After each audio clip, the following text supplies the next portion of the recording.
Hey guys, welcome to Success Academy. आप सभी का हार्दिक स्वागत है इस सेशन में। कैसे हैं आप सभी? जरा कमेंट्स करके बताइए कैसे हैं आप सभी। सभी को नमस्कार। तो आज हम हमारे टॉपिक को आगे बढ़ाते हैं। पिछले वीडियो में हमने मध्य प्रदेश को अच्छे से कवर अप करा था। 1947 से 1956 के बीच जो हुआ उसकी डिटेल्स में देखा था।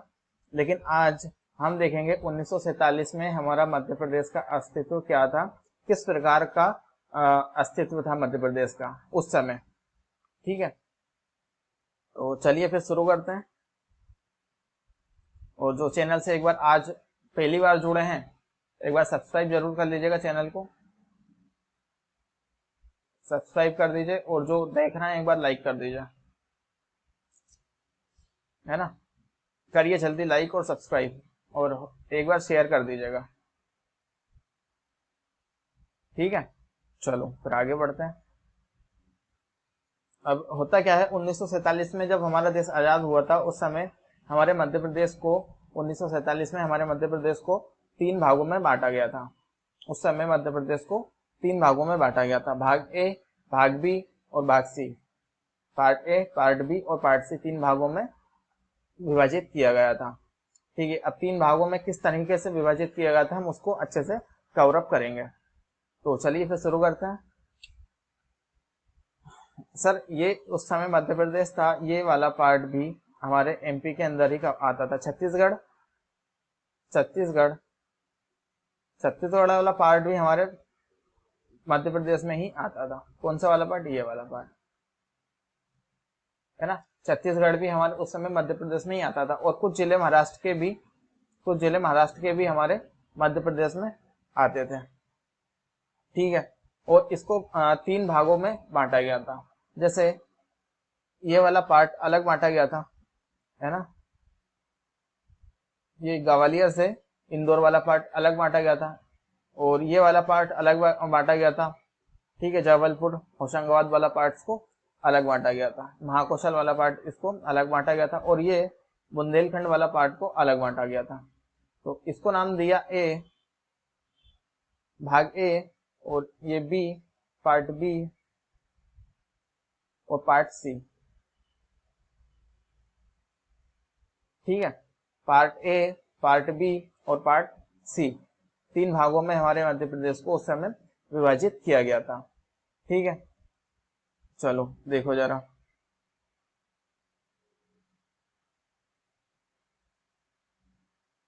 ये वाला पार्ट है, ये वाले पार्ट को नाम दिया, वाला पार्ट जो है हमारा होशंगाबाद से जबलपुर वाला पार्ट, इसको नाम दिया गया था ए। यानी हमारे मध्य प्रदेश को तीन भागों में बांटा गया था। और ये जो वाला पार्ट है इसको इसको पार्ट सी के अंदर ही रखा गया था। मतलब यानी एक तरीके से कहा जाए तो इसको सेपरेट स्टेट भी या फिर पार्ट सी के अंतर्गत भी रखा गया था। ठीक है, चलिए।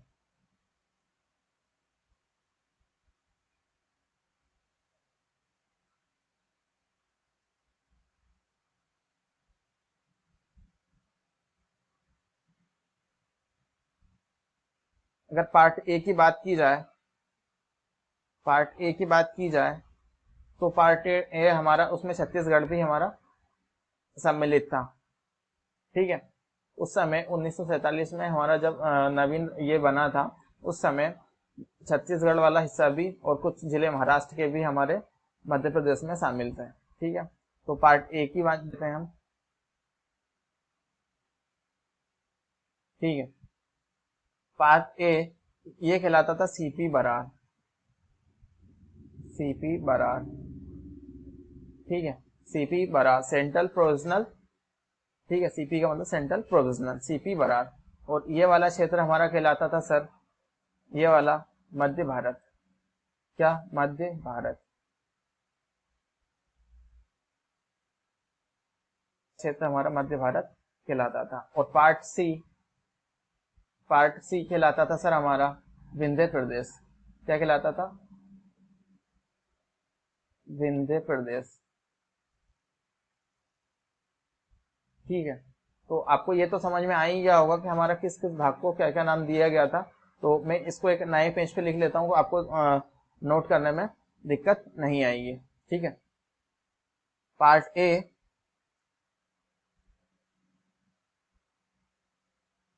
पार्ट बी और पार्ट सी। ठीक है, पार्ट ए को नाम दिया गया था सर सीपी बरार। क्या? CP Berar, central provisional, CP Berar. ठीक है, सीपी बरार। और पार्ट बी को नाम दिया गया था, जो राजस्थान से जुड़ा हुआ है, उस भाग को नाम दिया गया था हमारा, उस भाग को नाम दिया गया था मध्य भारत, मध्य भारत। ठीक है, और पार्ट सी को नाम दिया गया था सर विंध्य प्रदेश, विंध्य प्रदेश, विंध्य प्रदेश। और इसमें इसको दो पार्टों को मिलाकर बनाया गया था, बुंदेलखंड, बुंदेलखंड प्लस बघेलखंड, बुंदेलखंड और बघेलखंड। ये वाला पार्ट, ये वाला पूरा पार्ट और ये वाला पार्ट को मिलाकर बुंदेलखंड और बघेलखंड को मिलाकर क्या बनाया गया था? विंध्य प्रदेश। ठीक है, ये क्लियर है। पार्ट ए, पार्ट सी में बुंदेलखंड और बघेलखंड को मिलाकर ही विंध्य प्रदेश बनाया गया था।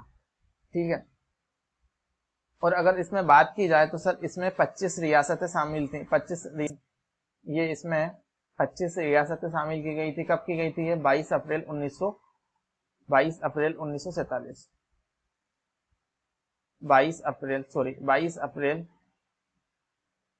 1948 को, 22 अप्रैल 1948 को इसमें 25 रियासतें शामिल की गई थी और इसमें 37 रियासत, ठीक है ना, 38 रियासतें इसमें शामिल की गई थी। और पार्ट सी की आपको पता ही है।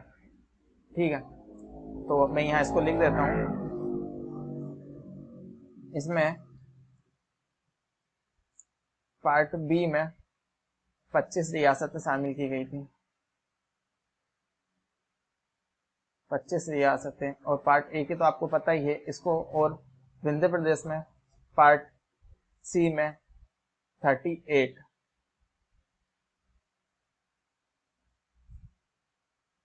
ठीक है, 38 रियासतें शामिल की गई थी। चलिए, और अगर मैं बात कर लूं सर, तो उस समय रियासतें रहती थी तो उनका एक प्रमुख रहता था, प्रमुख। ठीक है, पार्ट ए का सर प्रमुख थे हमारे पंडित रवि शंकर शुक्ल। क्या नाम था उनका? पंडित रविशंकर शुक्ल। पार्ट ए के क्या थे प्रमुख? पंडित रविशंकर शुक्ल। और पार्ट बी के सर थे हमारे लीलाधर सेठ, लीलाधर सेठ। ठीक है, और पार्ट सी के थे सर हमारे शंभुनाथ शुक्ल। पार्ट सी के प्रमुख कौन थे? शंभुनाथ शुक्ल। तो आप यहाँ लिख लेंगे, पार्ट ए के प्रमुख थे sir Pandit Ravishankar Shukla,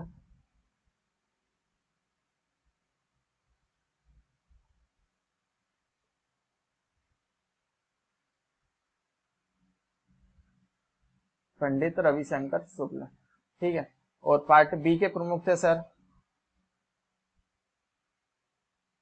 part B के प्रमुख थे सर लीलाधर सेठ, लीलाधर सेठ या फिर लीलाधर जोशी। इन्हें लीलाधर जोशी के नाम से भी जाना जाता है, लीलाधर सेठ या लीलाधर जोशी। ठीक है, और पार्ट सी के प्रमुख थे सर हमारे शंभुनाथ शुक्ल, शंभुनाथ शुक्ल। आप ही है ना एक बार कॉपी में लिख लीजिएगा, क्योंकि आपको रिवीजन में सुविधा होगी। शंभुनाथ शुक्ल। ठीक है, चलिए उसके बाद बात कर लेते हैं सर राजधानी की। उनकी राजधानी क्या थी, है ना? तो देखो जरा,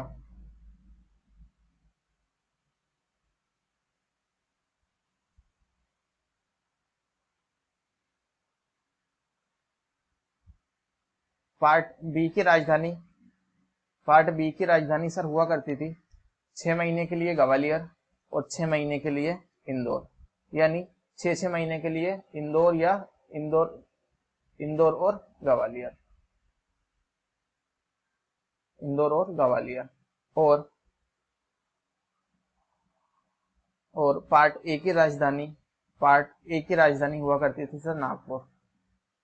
ठीक है, पार्ट ए की राजधानी क्या होती थी? नागपुर। ठीक है, मैं यहाँ लिख देता हूँ। और पार्ट सी की राजधानी होती थी सर, पार्ट सी की राजधानी रीवा। ठीक है, चलिए मैं इसको यहाँ नोट कर देता हूँ, एक बार आपको आसानी होगी। राजधानी होती थी सर पार्ट ए की राजधानी होती थी सर नागपुर। ठीक है, और पार्ट बी की राजधानी होती थी सर, मध्य भारत की राजधानी क्या होती थी, 6 माह के लिए दिल्ली, सॉरी 6 माह के लिए इंदौर और 6 माह के लिए ग्वालियर। 6 माह के लिए इंदौर और 6 माह के लिए ग्वालियर।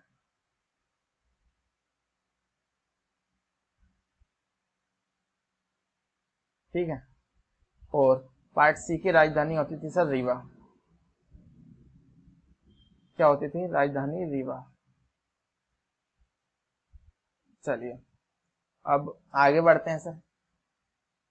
अब पार्ट सी, भोपाल की एक सेपरेट राजधानी भोपाल ही होती थी। ठीक है, भोपाल स्टेट की राजधानी भोपाल स्टेट की राजधानी या फिर पार्ट सी के अंतर्गत ही भोपाल को रखा गया था। ठीक है, इसकी राजधानी भोपाल ही हुआ करती थी।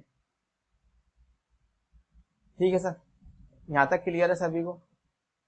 यहाँ तक क्लियर है सभी को? ये वाला पार्ट सर हमारा मध्य भारत कहलाता था, ये वाला पार्ट। ठीक है, और ये वाला पार्ट जो महाकौशल वाला पार्ट है, ये वाला महाकौशल वाला पार्ट है, इसको सर ए कहा जाता था। महाकौशल वाला पार्ट जो है इसको पार्ट ए कहा जाता था। और ये वाला पार्ट है बुंदेलखंड और बुंदेलखंड वाला, इसको विंध्य प्रदेश कहा जाता था। ठीक है, चलिए तो ये कहानी थी सर हमारी 1947 की। ठीक है, 1947 से 1956 तक, 1947 से 1956 तक। ठीक है, अब सर इतना होने के बाद जब हमारा 1 नवंबर 1956 को हमारा मध्य प्रदेश बना, तो कुछ भाग मध्य प्रदेश के बाहर चले गए और कुछ भाग मध्य प्रदेश में आ गए। जैसे कुछ भाग महाराष्ट्र के थे जो मध्य प्रदेश में थे, जो पहले 1956 से पहले 1 नवंबर 1956 को महाराष्ट्र में दे दिया, और राजस्थान का कुछ भाग एमपी में ले लिया और एमपी का कुछ भाग राजस्थान को दे दिया। तो उनकी बात कर लेते हैं हम, किस तरीके से ये भाग एमपी में आए और किस तरीके कौन कौन से जिले राजस्थान या फिर महाराष्ट्र को दिए गए। चलिए तो सर पार्ट ए की बात कर लें, अगर पार्ट ए में मध्य प्रदेश ने 28 जिले महाराष्ट्र को दे दिया। पार्ट ए में 28 जिले मध्य प्रदेश को दे दिए। अब वो जिलों के नाम आप नोट कर लीजिए, जिलों के नाम आप नोट कर लीजिए एक बार। पहला हो गया सर बुल्ढाना। ठीक है, बुल्ढाना। दूसरा होगा अकोला। तीसरा हो गया सर अमरावती। अमरावती। ठीक है, और चौथा हो गया सर यवतमाल।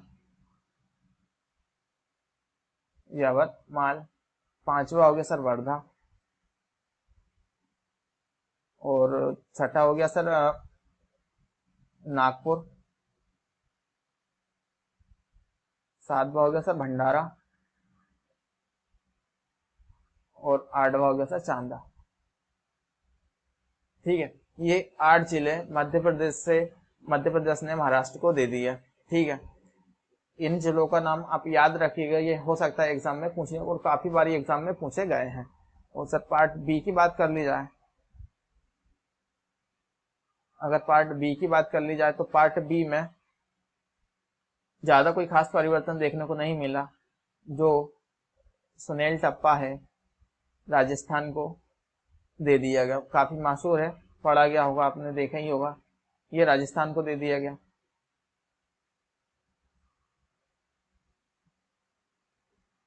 ठीक है, ये राजस्थान को दे दिया गया।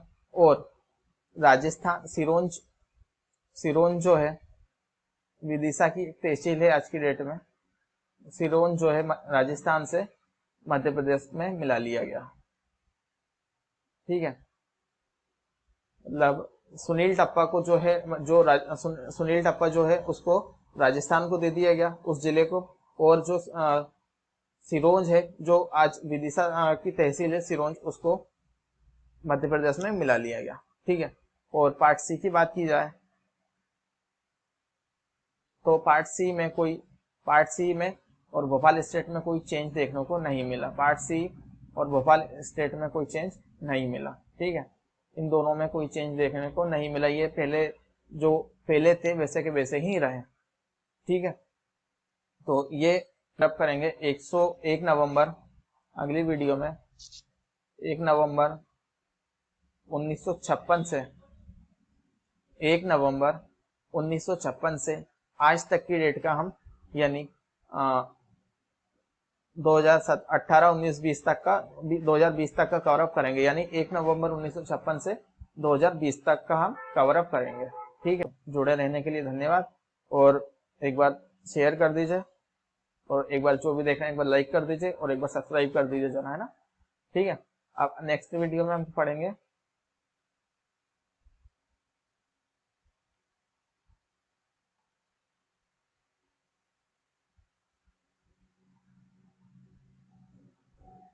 नेक्स्ट वीडियो में सर हम 1 नवंबर से